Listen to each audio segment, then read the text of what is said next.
จังว่าเขาบ่จริงใจแต่เจ้ายังหามันเจ้าก็หูว่าเขาแค่บอกลาเขาเห็นให้มีน้ำตาทุกวันไอ้ขอดูแลหัวใจที่มันเจ็บซ้ำขอไปไอ้ขอเป็นคนเทคแค่แล้วก็ดูแลแทนมันจะได้บ่จะเป็นคำขอจากไอ้คนนี้ได้โปรดจงให้โอกาสให้กับไอ้ได้เข้าไปหาสาวใจของเจ้าที่เจ็บซ้ำได้โปรดจงให้โอกาสให้กับไอ้ได้เข้าไปหาสาวใจของเจ้าที่เจ็บซ้ำ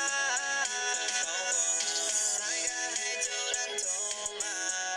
ไอ้เป็นคนขี้อายแต่พร้อมลงน้ำทุกเวลาจะเขาว่าสนใจ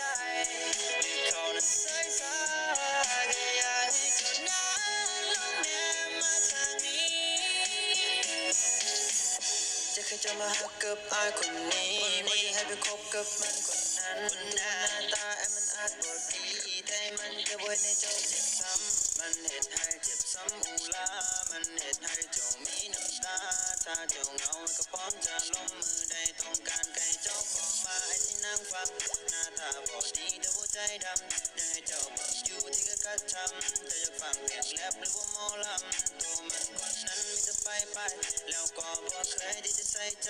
และเจ้าก็หูมันบ่จริงจังเจ้าเองก็หูดีแค่ใจว่าเขาบ่จริงจังว่าเขาบ่จริงใจ